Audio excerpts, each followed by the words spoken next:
All right, everybody, welcome back to the #1 television program in the history of the entire universe. I am Brian Lee Durfee, author of The Forgetting Moon, The Blackest Heart, and The Lonesome Crown.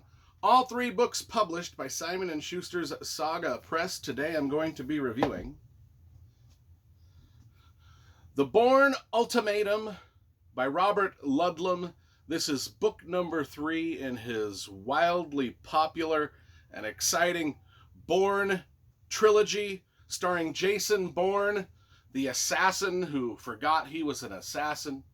Now, I've read and reviewed the first 2 books in the trilogy, The Bourne Identity and The Bourne Supremacy. I've read and reviewed those on the channel. If you want to watch the reviews of those books, just type in my last name, the title of the book, into your YouTube search bar, and the video review will magically appear upon your television screen or your computer screen or maybe even your phone. I'm not here to judge how you watch the internet. But anyway, let's talk about book 3. Well, let's talk about the covers first. This came out in 1989. I think the first one came out in, God, I don't know when. Early 80s, mid 80s, late 80s. We're just going to go with that guess. But this one definitely came out in 89. Let's talk about the covers first. These are cool covers. I like them because they're simple. They all match. They've got a nice little color scheme. And then when you put them on the shelf, they all look like they belong as part of the series. So, good job, Bantam Books, for doing that for us. Put those aside. All right, let's talk about The Bourne Ultimatum, book number 3. Jason Bourne.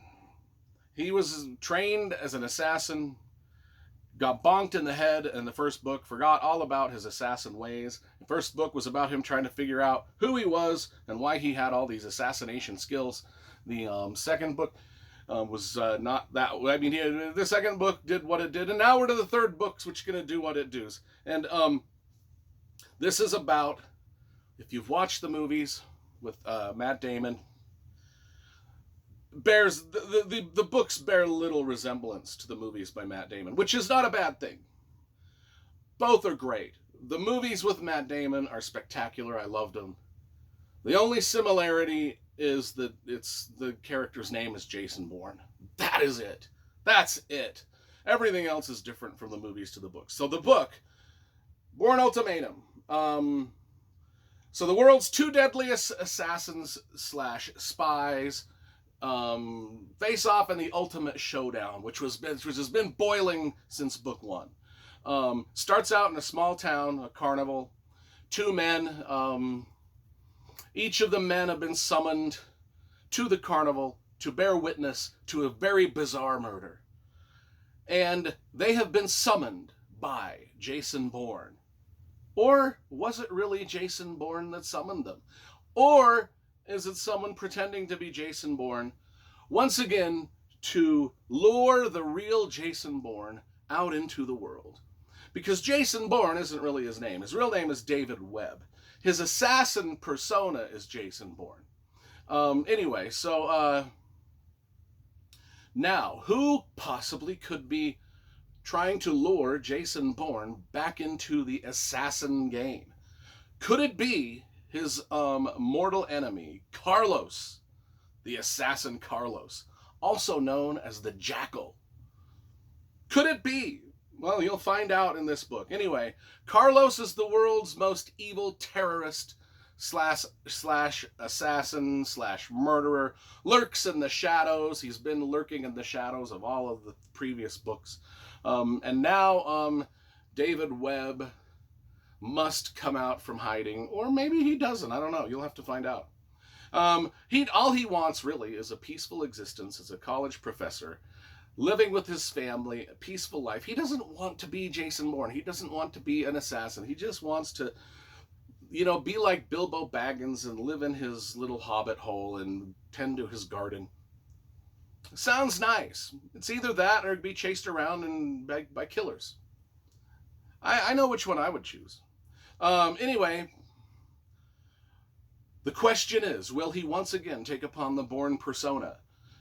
Well, clearly he does. Clearly he does. Otherwise, the book would just be like Carlos the Assassin. The Jackal would just find Jason Bourne and his peaceful and then kill him. But anyway, that's not going to happen. So in this whole plot of being pulled out, he gets pulled out. He's now he's in the middle of a task of infiltrating a powerful political cabal called the Medusan group. He's pulled into that by friendly foes. Not that doesn't make sense. Friendly foes. He's tasked with this thing of going and infiltrating this Medusan group. But is it a trap? Yeah, friendly foes does make sense in that context. Is it a trap? So all these things are converging to this ultimate climax, like I said, between the this showdown between the ultimatum, this ultimate showdown between the Jackal and Jason Bourne, and all the powers that be, and all the puppet masters that have been kind of in control of all of this. What's going to happen, and will or will not Jason Bourne survive it? It's good. I mean, these Bourne books, just like the movies with Matt Damon, these Bourne books are nothing but non-stop, popcorn-eating, pulp, thriller, male fantasy, action, adventure books. That's what they are. They don't pretend to be anything else.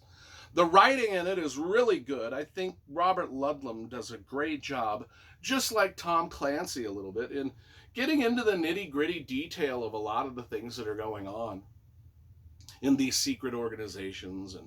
And we're always globe-trotting in these books to exotic locations. And there's, beautiful women and evil assassins, and it's just slick 1980s spy thriller fun. And I give the third book a 9.5 out of 10. The whole trilogy is just dynamite. All combined, they're 10s out of 10s. So that is my review of that.